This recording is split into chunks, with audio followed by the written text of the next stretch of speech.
मूर्तिं मह्यग्रीवं शब्दाहरणये अस्मादमेघावम् अमृताहरणं विभुम् आञ्जलाहदागमाचार्यं वन्दे वैकुण्ठभूपतिं गुरून् सम्प्रार्थ्य कृष्णगायत्र्या प्राणानायम्य विश्वक्षेममावास्य विद्यागारं सरोजाख्यं शङ्खचक्रगदाधरं आगच्छ इत्यावास्य आवाहनादि सन्मुद्राः प्रदर्श्य स्वामिन् सर्वजगन्नाथ ओम दत्तराञ्जनभूषणाय नमः ओम कैरत्राय नमः ओम सर्वशास्त्रतत्त्वज्ञाय नमः नानाविधपरिमलपत्रपुष्पाणि समर्पयामि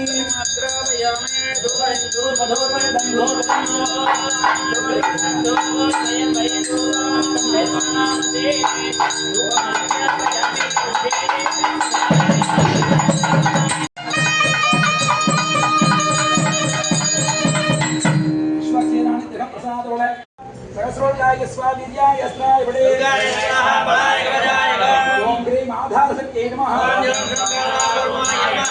ओम सहस्रपादगाय चतुश्रय भूमण्डलाय ओम भूमये नमः धर्माय नमः ऐश्वर्याय नमः ओम ज्ञानाय नमः ओम ऐश्वर्याय नमः पद्माय नमः भद्राय नमः मन्त्रेण धूपं समर्प्य आधारबुडेभ्यो नमः शिवशर्मावास्य शंखं धाराचक्राय नमः महाविद्यादिव्यापरिमलमन्त्रवत्पाञ्जलं समर्पयामि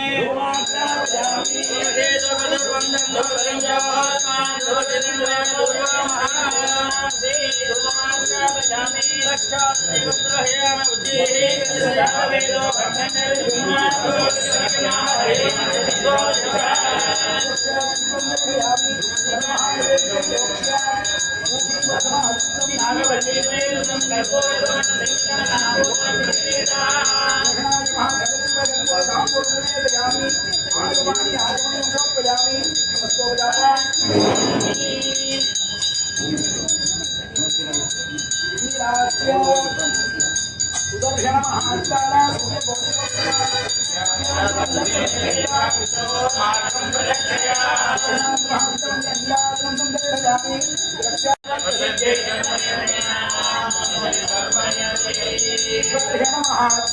सूर्यकोटि समप्रभा उत्तरनीलाजलंदर्शयामि दक्षान्धारयामि अस्मात् कुम्भामार्चयताम् ऊर्ध्वां दिशि नारायणोमार्चयताम् स्थानानि केशानि सहस्रबाहुः येभ्यो नमस्ते मधुसूदनाय तत्राभिमानं पवित्रो वा सर्वावस्थानि भूर्भुवस्सुवो भूर्भुवस्सुवो पवित्रो वा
स्वस्मितां हिरण्यप्राकारां आर्द्रां ज्वलन्तीं तर्पयन्ति चन्द्रां प्रभासां यशसा ज्वलन्तीं श्रियल्लोके देवजुष्टामुदाराम् आदित्यवर्णे तपसो दिजातो वनस्पतिस्तव वृक्षोद बिल्वः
आयुष्यम् अग्रियं त्रिमञ्च शुभ्रं यज्ञोपवीतं बलमस्तु तेजः ॐ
என்று அஞ்சு கொடுக்கு ஒரு சந்ததியாய் பிஞ்சாய் பழுத்தாளை ஆண்டாளை என்று பெரியோர்கள் பறக்க பாடுகிறார்கள்.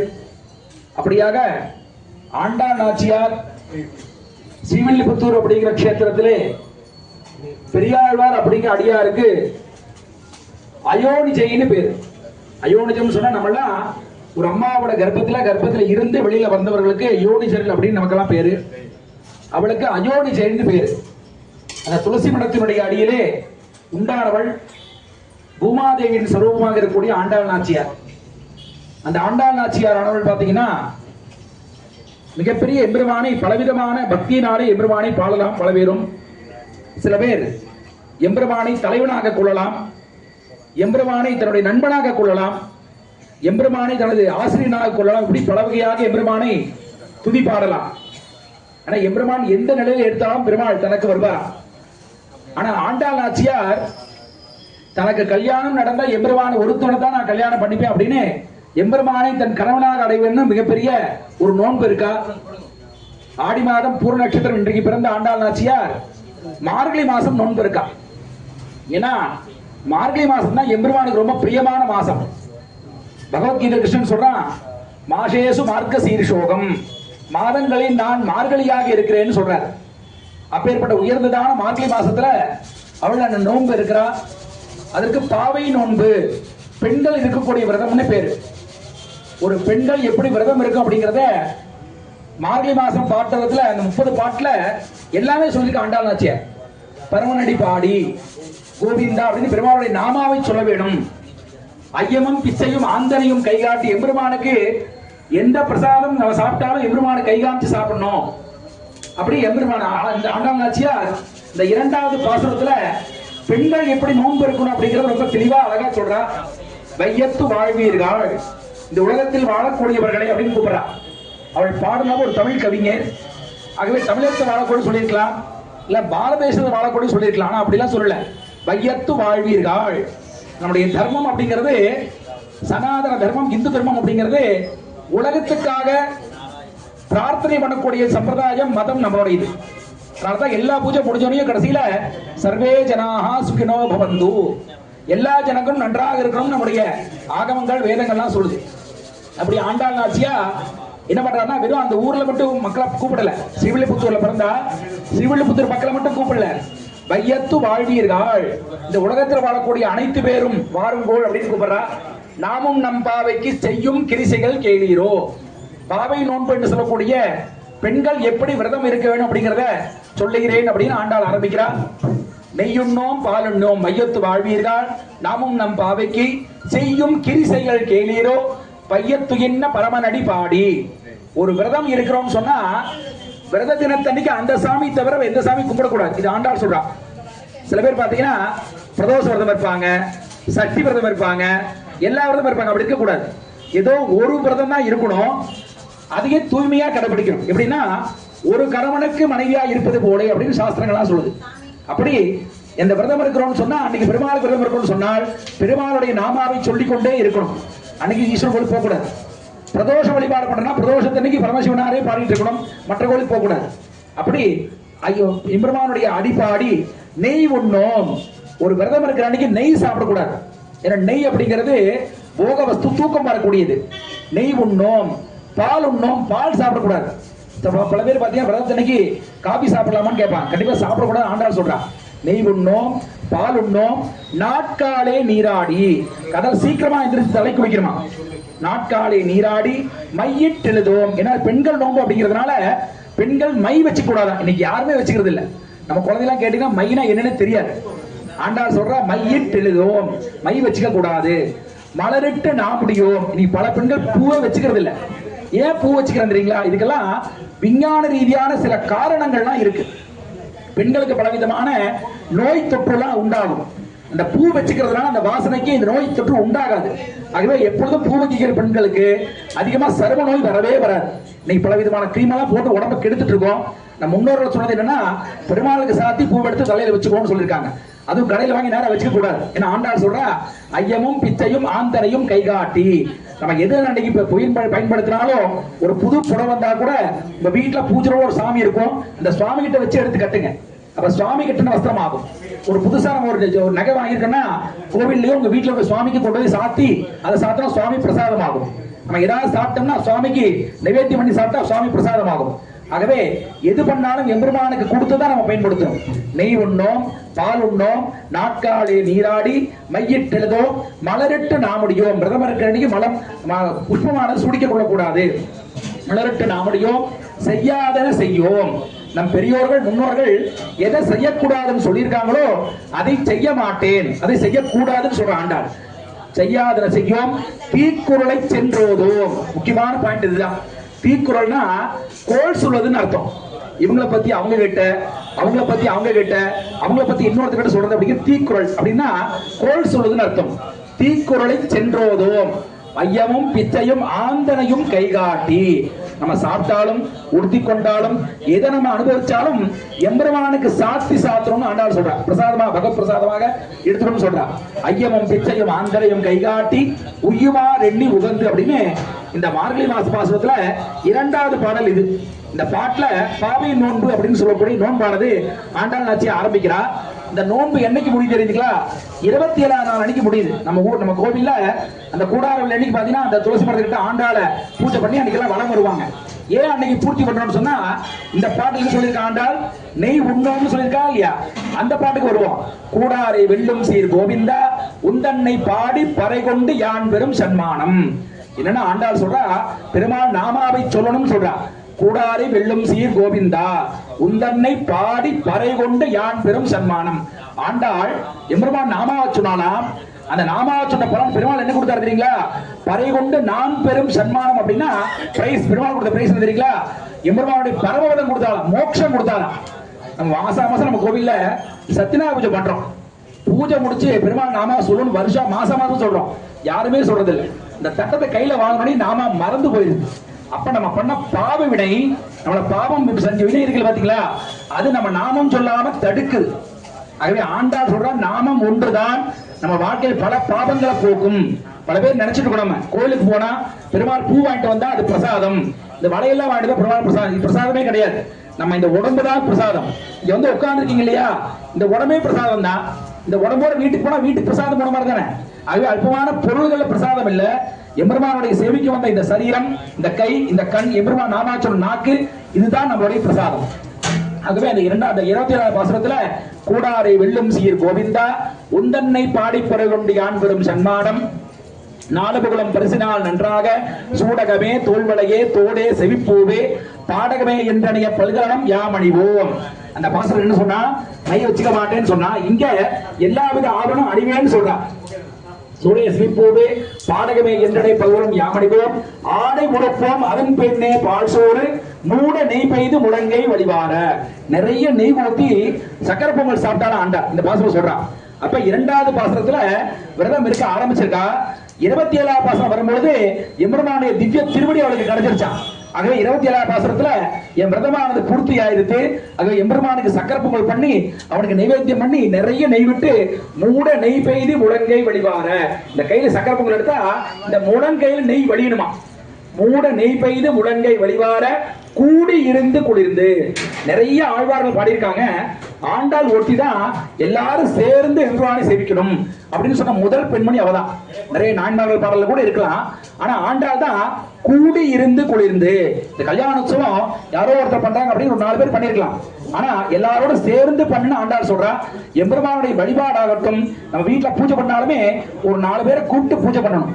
அப்பதான் அந்த பூஜையை வந்து பலன் அடிக்கும். அந்த பூஜை பிரசாதம் யாருக்காவது கொடுக்கணும். எதுக்குன்னு சொன்னா அப்பதான் அந்த 4 பேர்ல ஒருத்தரா எம்பெருமானே வருவானா அந்த பூஜையை பாக்குறதுக்கு. ஆகவே ஐயமம் பிச்சையும் ஆந்தரையும் கைகாட்டி உய்யமார் என்று உகந்து ஆண்டாள் சொன்னது போல ஆண்டாள் நாச்சியார் நமக்கு பலவிதமான தத்துவங்களை சொல்றான். இந்த ஆண்டாள் நாச்சியாருடைய பாசுரங்கள்ல மிக முக்கியமான பாசுரம் இந்த மார்கழி திங்கள் பாசுரம். அந்த 30 பாடல்கள்ல எல்லா விதமான வேதத்துடைய சாரத்தையும் கொடுக்கிறான். இன்னொன்னு இப்படி கல்யாண விவாகங்கள்லாம் பண்ணிட்டு இருக்கோம். ஒரு மனிதன் சொன்னா ஒரு சபையில பேசுறதுக்கு எப்ப இருக்குது தெரியுங்களா? எப்ப அவன் கல்யாணம் பண்ணிக்கிறானோ அப்பதான் சபையில பேசுறதுக்கு இருக்குதுன்னு பழைய கால வழக்கம். பிரம்மச்சாரியாவோ கல்யாணம் ஆகாத பெண்ணு பையனா பொண்ணா இருந்தா நீ பேசாத தள்ளி போன்னு சொல்லிடுவாங்க. அவங்களுக்கு மெச்சூரிட்டி இருக்காதுன்னு சொல்லுவாங்க. அப்படி இந்த கல்யாண விஷயங்கள்லாம் நிறைய வேதங்கள் சொல்லிச்சு, ஆகமங்கள் நிறைய காண்பிச்சு கொடுத்து, ஆனா நமக்கு பெரிய கிளாரிட்டி கிடைக்கல. ஆண்டாள் நாச்சியார் தன்னுடைய வாரணம் ஆயிரம் அப்படிங்கிற 10 பாடல்கள்ல எப்படி கல்யாணம் பண்ணிக்கிறோம் அப்படிங்கிற ரொம்ப தெளிவா அழகா சொல்லியிருக்கா. தன்னுடைய பாடல்கள் பார்த்தீங்கன்னா வாரணம் ஆயிரம் சூழவளம் செய்து நாரணன் நம்பி நடக்கின்றான் என்றதில் பூரண புட்குடம் வைத்து புறமெங்கும் தோரணம் நாட்ட கணா கண்டேன் தோழி.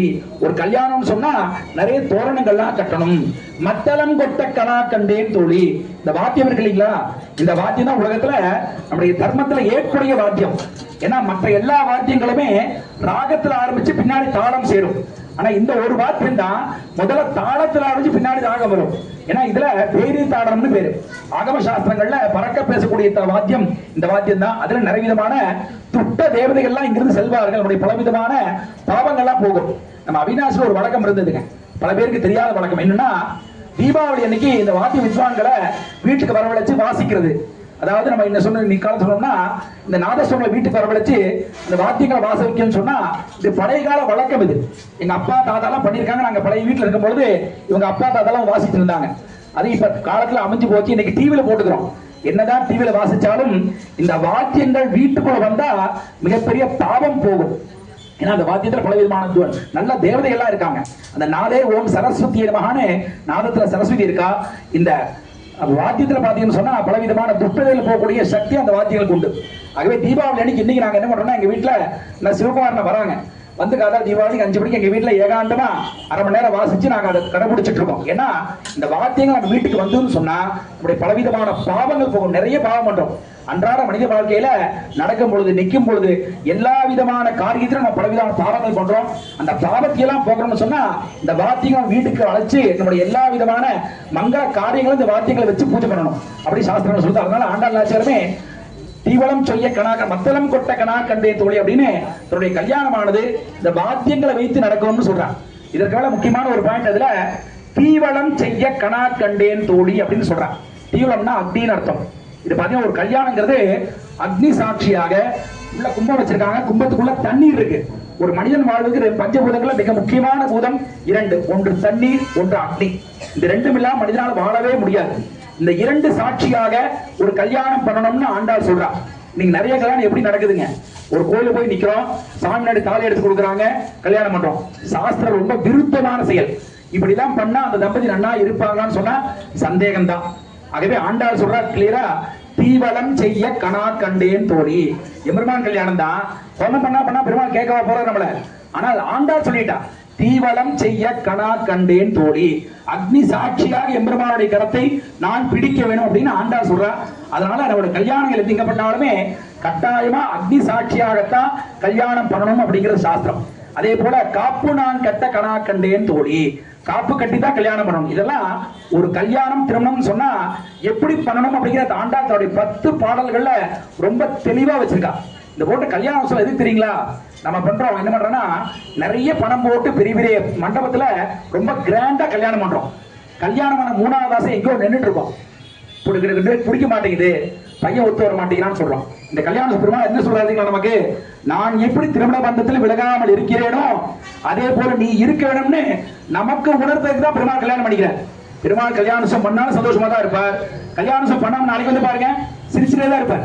ஆகவே இந்த கல்யாணம் பெருமாளுக்கு அல்ல, நமக்கு பாடம் புகுட்டுவதற்காக எம்பெருமான் இது போன்ற கல்யாண உற்சவங்களை இந்த மாதிரி விசேஷ காலத்தில் எம்பெருமான் செய்து கொள்கிறான் என்பதாக சொல்லி எம்பெருமானுடைய இந்த கல்யாண உற்சவத்தில் எம்பெருமானிடத்திலே இறை நமது சொல்லக்கூடிய அணிக்கையானது வாங்கப்பட்டு அதற்கு அடுத்தபடியாக ஆலய பிரதட்சணமாக எம்பெருமானுடைய திருவடின்னு சொல்லக்கூடிய ஷடாரியை அழைத்துக் கொண்டு வந்து எம்பெருமானுக்கு திருவாராதனம் நடைபெற்று அடுத்தபடியாக எம்பெருமானுக்கு விஸ்வக்சேன ஆராதனம் வாசுதேவாக்கிய புண்ணியாகம் காரையேது தேவசன்னிதவு.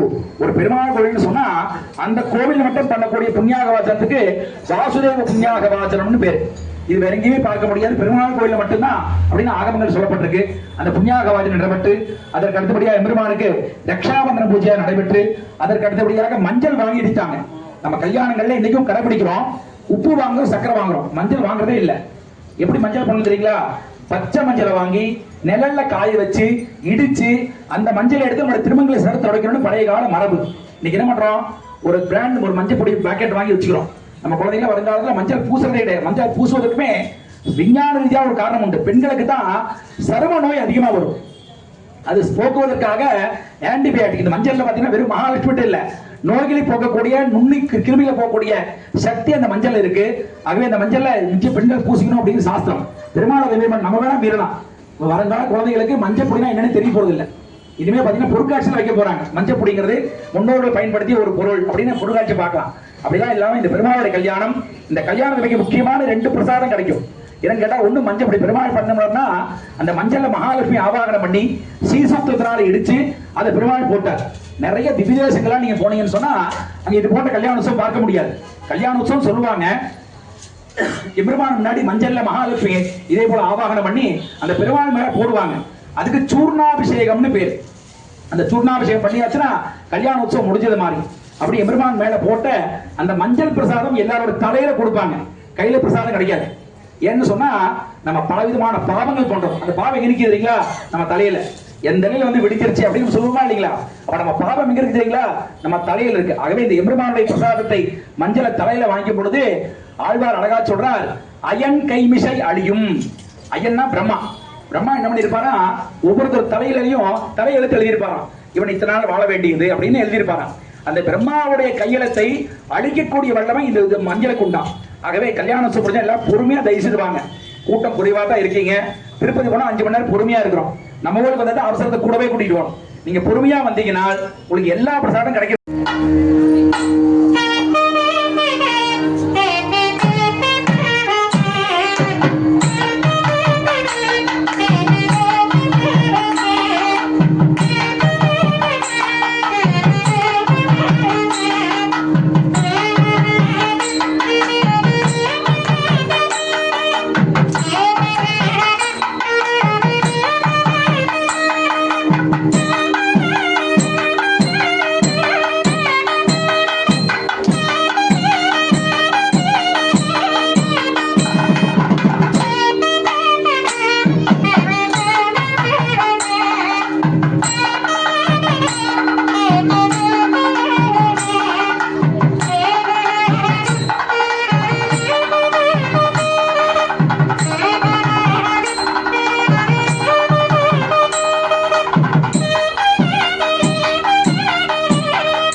அடுத்தபடியாக द्वादशमासात् संवत्सरः संवत्सरमेवावरुन्धे मौञ्ची भवति ऊर्ध्वै मुञ्जाः ऊर्ध्वमेवावरुन्धे चित्रानक्षत्रं भवति चित्रं वा एतत्कर्म इरस्वमेधः समृद्ध्यै रोजनो रोजमान शोभन शोभमान கல்யாணா திருக்கல்யாண மகோத்சவத்திலே எம்பெருமானையும் எம்பெருமாட்டியும் சாஷ்டாங்கமாய் நமஸ்காரம் பண்ணி பட்டு சோமன் பட்டு ரவிக்கை அவிநாசவத்த மகாஜனங்கள் எம்பெருமானுடைய திருவடியிலே சமர்ப்பணம்.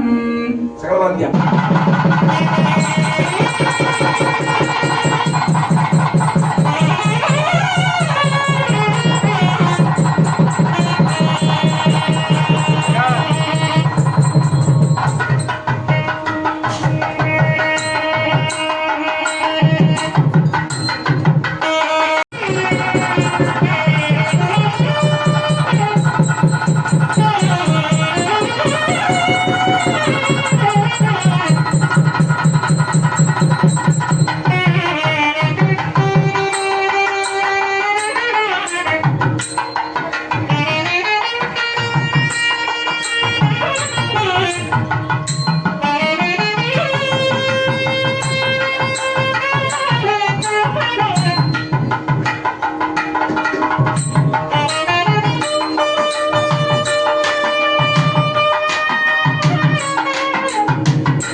ஆகவே அவள் முழுசா நம்பினாதான் அந்த ஜாதகம் பலிதமாகும்.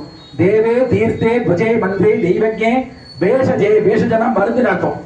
வேதாகமேதம் புருஷம் மகாந்தம் ஆதித்யவர்ணம் தமசஸ்துபாரே சர்வாணி ரூபாணி விசித்யதீயா நாமானி யக்தாமியதனாசே சுரஸ்கார்யமுதாஜஹார சக்ரப்ரதிவ்யான் பிரதியஸ்தஸ்ய தமேகம் வித்வான் தேவவதி நான்யம் பந்தாயனாய வித்யதே அனந்த வேதாத்யாயினே அச்சுத பரபிரம்மணே அனந்த கல்யாண குணகண கம்பீரயுதாய வித்யாலங்கார விக்கிரகாய சங்க சக்கர நந்தகாதி கதாதரஸ்ய ஸ்ரீமதः வைகுண்டநாயகஸ்ய அஸ்மின் க்ஷேத்ரே சம்ரக்ஷணார்த்தம் அவதீர்ணஸ்ய ஸ்ரீ பூமிராஜ சமேத கரிவரதராஜ ஸ்வாமினः சந்நிதௌ சதுர்வேத சாகாத்யாயினே சதுஸ்சாகர பர்யந்தம் गो ब्राह्मणेभ्यः शुभं भवतु अनंत वेदाध्यायिने अच्युत परब्रह्मणे निराकार सागर पर व्यूह विभव अंतर्यामी अर्चावतार पंचार्हेय प्रवरान्वित अच्युत गोत्राय परब्रह्म शर्मणो नप्त्रे नारायण शर्मण पौत्राय प्रद्युम्न शर्मण पुत्राय साक्षात् वरदराज शर्मणे वराय ओम चतुस्सागर पर्यन्तं गो ब्राह्मणेभ्यः शुभं भवतु अनंत वेदाध्यायुने अच्युत परब्रह्मणे निराकार सागर पर व्यूह विभव अंतर्यामी अर्चावतार पंचार्हेय प्रवरान्वित अच्युत गोत्राय परब्रह्म शर्मणो नप्त्रे नारायण शर्मण पौत्राय प्रद्युम्न शर्मण पुत्राय साक्षात् वरदराज शर्मणे वराय ओम हिरण्यवर्णामणि इमां कन्यां भार्गव च श्यवण आप्लवान अपूर्व वैदल पंचारिषेय प्रवरान्वित भार्गव गोत्रोद्भवी भृगोः संकल्पतनयां क्षीरसागर सर्वण नप्त्री रत्नाकर सर्वण पौत्री आकाशराज सर्वण पुत्री साक्षात् महालक्ष्मी स्वरूपिणी श्रीदेवी नाम्नी इमां कन्यां ओम भूमिर्भौम्नां जोर्वरिनादरिक्षं महित्वां उपदेदेदेदेकिमन्नादमन्नाध्यायाद आवत्सार नैद्रुव त्रयार्षेय प्रवरान्वित काश्यप गोत्रोद्भवी बृहद्यंश सम्भूता अयोनिजा महालक्ष्मी स्वरूपिणी भूमिदेवी नाम्नी इमां कन्यां काश्यप आवत्सार नैद्रुव त्रयार्षेय प्रवरान्वित काश्यप गोत्रोद्भवी बृहद्यंश सम्भूता अयोनिजा महालक्ष्मी स्वरूपिणी भूमिदेवी नाम्नी इमां कन्यां कनक संपन्नां कनकाभरणभूषितां दास्यामि विष्णवे तुभ्यं ब्रह्मलोके जिगीषया कन्यां कनक संपन्नां कनकाभरणभूषितां दास्यामि विष्णवे तुभ्यं ब्रह्मलोके जिगीषया कन्यादान मुहूर्तः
जीवन हेतुना कंडे भद्नामि सुभगे त्वं जीव सरदां शतम இந்த மந்திரமானது கணவன் சொல்வது போல அமைஞ்சிருக்கு திருமங்கல்யம் சொன்னா கண்டிப்பா நூறால தான் இருக்கணும் பல பேர் பார்த்தீங்கன்னா பெரிய கோடீஸ்வரனா இருந்தா ஒரு 10 பவுன் கொடி கொடுக்குறாங்க இது சாஸ்திரத்துக்கு புறம்பான செயல் எப்பப்பெல்லாம் நம்ம சாஸ்திரம் மீறமோ சாஸ்திரம் நம்மை தண்டிக்கும் இந்த ஹோமம் பண்றோம் அவர் தான் ஹோமம் பண்றார் கை வச்ச சுடாம இருக்குமா சாஸ்திரமும் அன்னையும் ஒன்று ஆகவே இந்த மந்திரமே அமைச்சிருக்குது மாங்கல்யம் தந்துணா அணையன நூலாலே கோர்க்கப்பட்ட திருமாங்கல்யத்தை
அது சொன்னாதான் கல்யாணம் சூழ்ச்சி ஆகும். ஆகவே அந்த வாரணமாயிரம் பாசமானது ஆண்டாள் நாச்சியா தனக்கு எப்படிலாம் கல்யாணம் நடத்தி விடுவாங்க பிரார்த்தனை பண்ண வேண்டிய உத்தமமான பாடல்.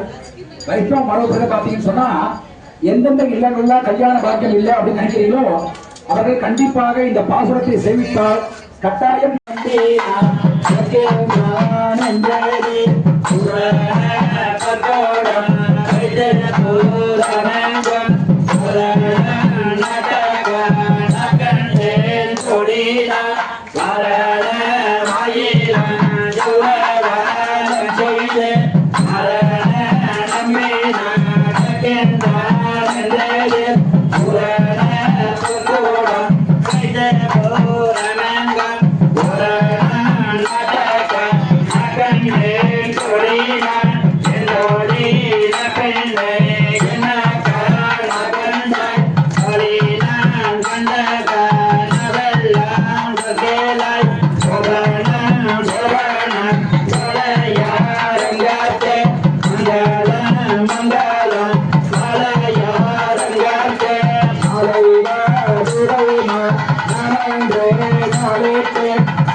ஆயினக்காக நான் கண்ட கனாவினை வேக புகழ் வெள்ளி பெற்றோர் போன்போது தமிழ்நாடு ஏறைந்தும் வல்லவர் வாயுள் நன் மக்கள்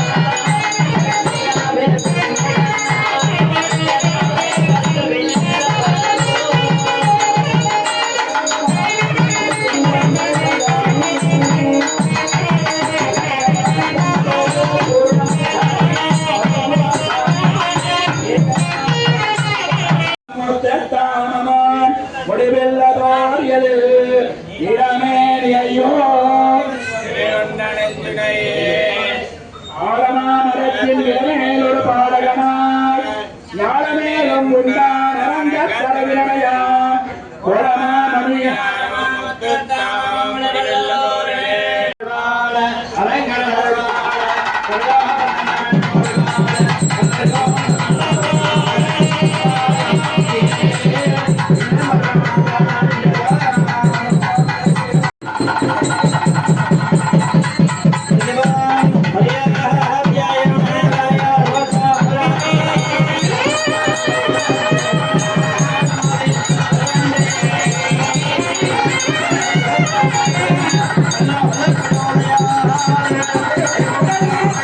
Come on.